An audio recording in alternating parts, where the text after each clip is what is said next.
লবণ মরিচ মাখিয়ে একটু শসা যদি খাই তাহলে হয়তো স্বস্তি পাওয়া যাবে। প্রচুর প্রচুর গরম পড়েছে, এত তো গরম আমার কাছে খুবই খারাপ লাগতেছে। তার জন্য দেরি না করে চলে আসলাম শসা খাওয়ার জন্য। ফ্রিজ থেকে বের করে নিয়েছি শসাগুলো, ঠান্ডা ঠান্ডা শসা ছোলায় নিতেছি এক এক করে।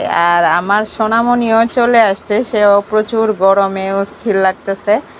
আসসালামু আলাইকুম, সবাই কেমন আছেন? আশা করি ভালো আছেন। আর এই যে প্রচণ্ড গরমে যদি একটু শসা মাখিয়ে খাওয়া যায় তাহলে কিন্তু শান্তিই শান্তি। আর এই যে এক এক করে কিন্তু সুন্দর করে ছোলায় নিতেছি শসাগুলো।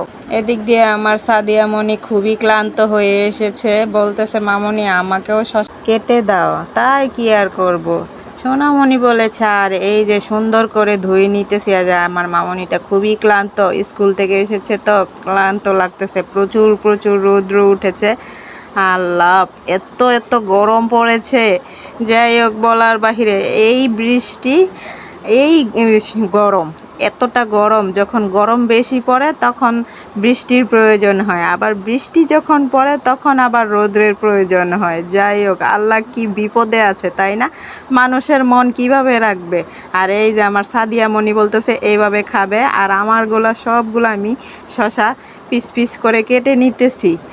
আর এতটা ভালো লাগতেছে যে এই ঠান্ডা ঠান্ডা শসা খেলে মনে স্বস্তি আসবে। আর এই যে মাখানোর আগেই আমার মনে এতটা আনন্দ লাগতেছে যে কখন যে খাবো, এখনও কেন বানানো হয় না। আমি নিজেই বানাইতেছি, তারপরও আমার দেরি সহ্য হচ্ছে না। আর আমার সাদিয়া মনির তো আরও সহ্য হচ্ছে না, বলতেছে সুন্দর করে মাখিয়ে দেওয়ার। এই যে অবশেষে মাখানো হয়ে গেছে, আর এখন আমার খাবারের পালা। ওয়াও, খুব মজা হয়েছে শসাগুলো।